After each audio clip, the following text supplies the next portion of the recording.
Just a few years ago, sneaker releases were so much more fun compared to today. As I was making my top 5 bots video, I was forced to revisit the past. Releases back then just felt so much more meaningful and so much more exciting. Although this is a reselling channel, I'm not just referring to only profit margins. And even for people that don't resell at all, many of them have a somewhat similar sentiment.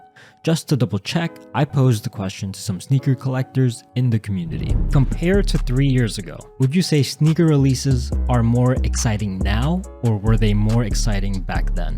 A few years ago, I think there was more excitement and more anticipation. The energy was crazy on all the drops because everything was just flying off the shelves. Fast forward, there is some excitement on some releases, but some of the releases now are just completely dead, which wouldn't be dead if it was a couple years ago. Honestly, it was more exciting back then because there was just a lot of good releases coming out at the same time. But there was a lot more energy back then, but it's a lot easier to get sneakers now that you want to get for yourself. Before COVID, I think that it was more exciting than during and after COVID, because when the resale boom happened, things got exponentially more difficult to get. During COVID, the drops to me haven't been as exciting from an accessibility standpoint, but they have been very interesting in terms of release methods. Why do most sneaker releases, even for the ones that are highly anticipated, feel kind of boring?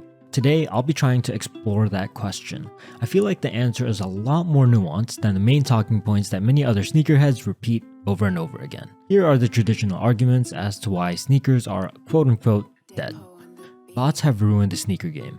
Bots have been around for 10 years at this point. In fact, 4 years ago when I first started, there were barely any anti-bot measures. Botting back then was a lot more effective and profitable than it is now. Even during the peak of COVID, when the number of sneaker botters were at an all-time high, that was a much more exciting time for sneakers than 2023. There's way less botters in 2023 than there was during 2020 to 2021, but the drops in 2023 are a snooze fest.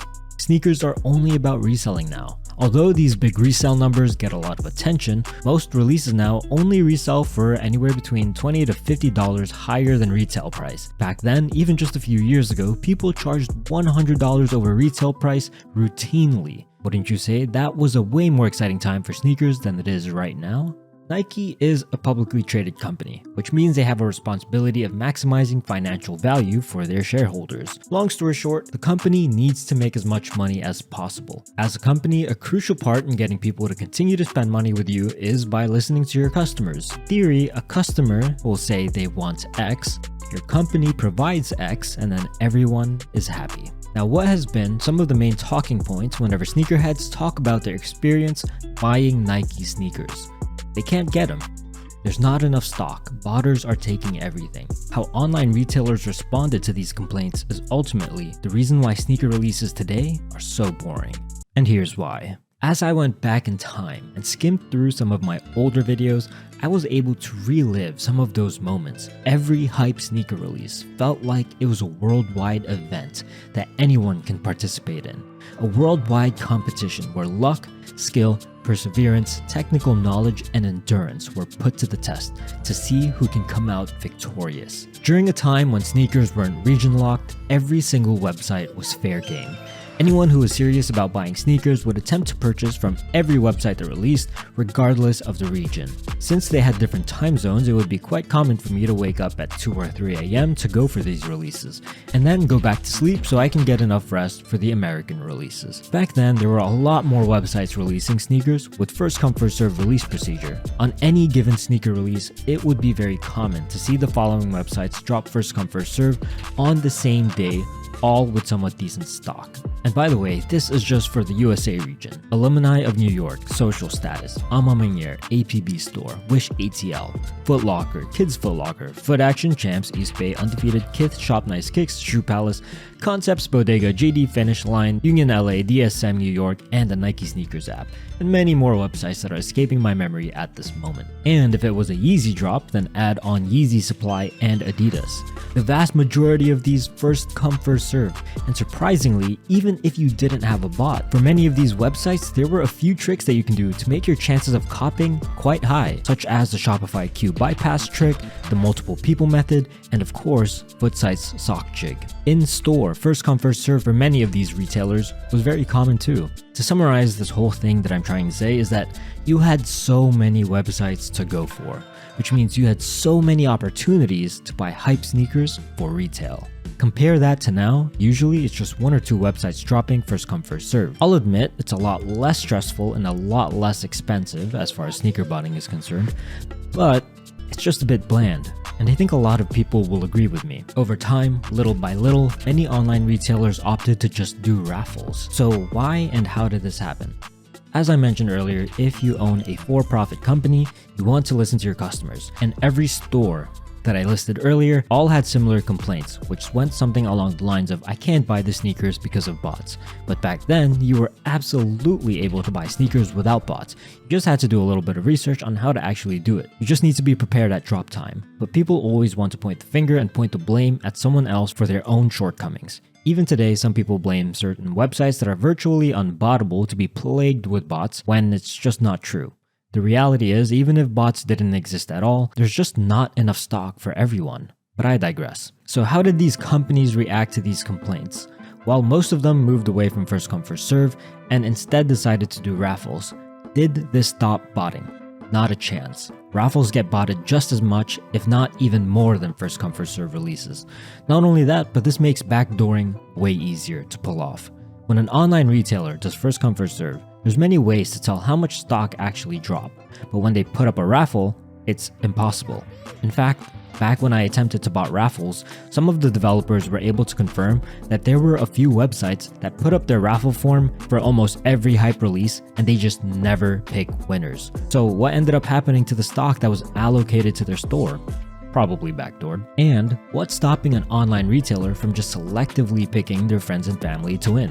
Absolutely nothing. Some websites, the biggest one being Foot Locker, had made it so that the more you spend on the website, then the higher chance you get to win the raffle. But here's the thing. Even if you did spend a lot of money on the website, it's still not a guarantee. You can spend thousands of dollars like I did on Foot Locker and still never hit a single raffle. Luckily, I was able to make profit from that spending.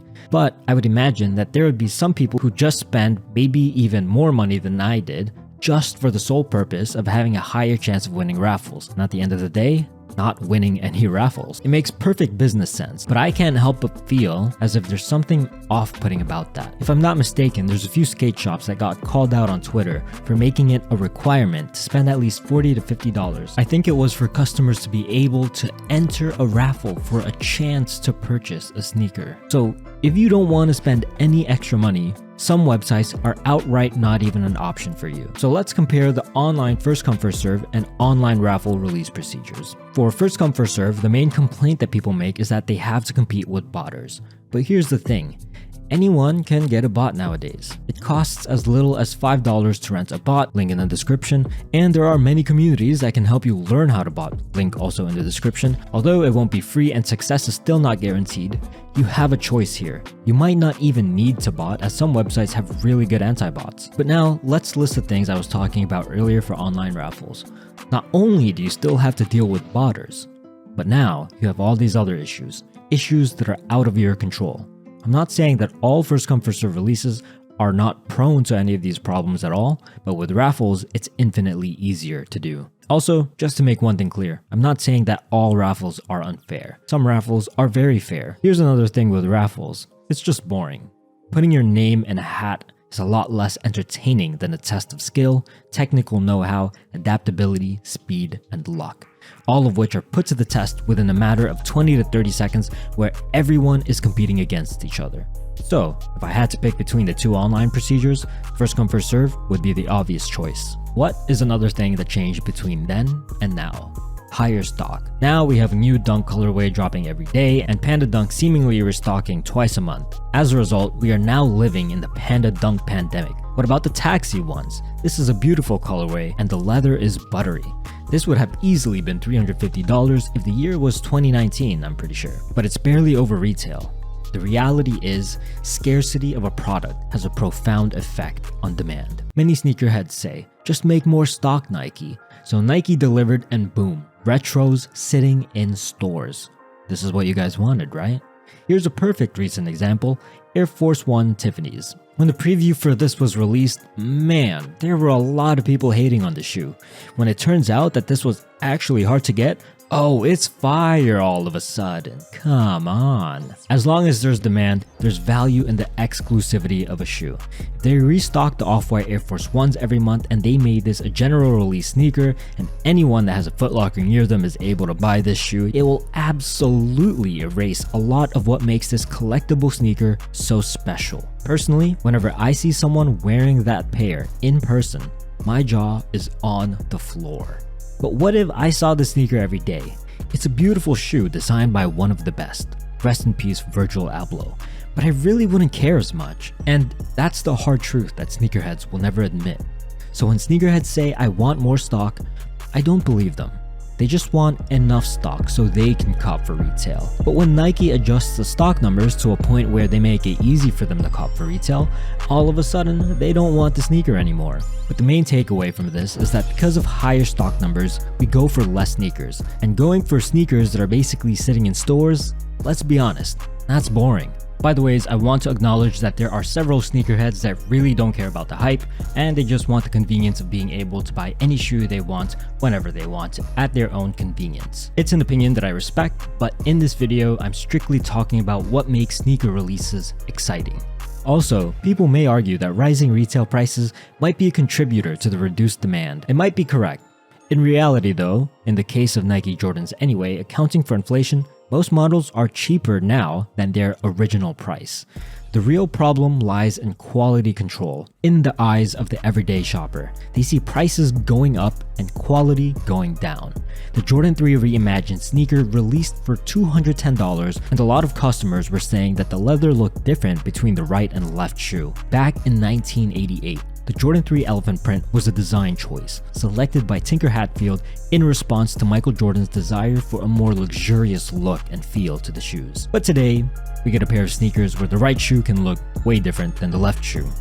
If I had a pair that looked like this, I would not be happy, and I would second guess if I would ever want to buy another pair of Jordan shoes ever again. By the way, this is just speculation, but I think the increase in production numbers may have also had something to do with the quality control, but I don't know for sure. Last but not least, let's talk about the actual sneakers themselves. Yeezys made things so exciting. They would always drop some wacky new silhouette quite frequently. We got the Xeno Jiva sneakers, the oven mitt boots, bananas, trypophobias, the dumplings, and then Nike would come out with some bangers like some Off-Whites, Travis Scotts, retros that are must-haves like Jordan 4 Fire Reds, 11 Cool Grays, UNC 1s, not to mention Supreme. Although it's mostly not sneakers, I'm sure you guys wouldn't mind me mentioning it here too. They just had better designs back then, and stock numbers were always small enough to make it hard to get, but large enough to a point where non-botters have a solid chance. There was always something every week to look forward to. Out of all of the points that I've mentioned here, this is the most subjective, so feel free to disagree. Looking at the list, it seems to me that this is almost entirely self-inflicted by the people in the community who are very critical of the resale culture within sneakers, which I would argue resale culture is actually a good thing, for the same reasons why I explained why limited stock is a good thing. Theoretically speaking, how do we make it exciting again? Suppose I have full control of every online retailer. Here's what I would do. Number 1, every website should be first come first serve, except for Nike sneakers, Finish Line exclusive access, and maybe Adidas confirmed. Number 2, every website should enforce a strict address limit, anywhere between 1 to 5 checkouts per address. Finish Line, mostly Shopify websites and foot sites are already able to effectively do this in the present day without issue. Number 3, websites shouldn't be region locked. If I live in the USA, I should be able to buy from European websites and vice versa. Number 4, this might be impossible, but any anti-bot measures that even have a slight chance of negatively affecting manual users should not be implemented. My biggest criticism with most anti-bot measures was that in many cases, anti-bot measures actually made it impossible for manual users to check out rather than successfully stopping bots. Number 5, a lot of botters might hate me for this since automations is a really powerful thing right now, but every website should announce every release and every restock via social media. There's far too many online retailers right now that never announce when they will drop a pair of shoes that people might want to buy. So retailers, let me know so that I can set up my bot before you drop it. No, I'm kidding. But on a serious note, chalk drops are virtually impossible for non-botters Because think about it, you can't expect a regular shopper to just refresh your new arrivals page every minute of the day, hoping to catch a shock drop. Announcing it will at least give them a chance to go for the sneaker. Number 6, quality over quantity. Talking about two things, quality control and quality of the releases too, in terms of colorways, materials, etc. Number 7, this isn't super important, but what if the online retailers themselves, such as Nike and Adidas, revealed the stock numbers for every release? This would make drops very exciting. Now some people might ask, hey, what about the problem with the rampant botting? Unfortunately, bots aren't going anywhere. Crying about bots will not solve the problem, because at the end of the day, if a human can do it, a bot can do it. Therefore, I think that completely getting rid of bots is impossible. At least bots are quite accessible now, and it's up to each individual person on how they decide to maneuver for these releases. Anyways, what are your thoughts on this subject? What do you guys think we can do to make sneakers exciting again?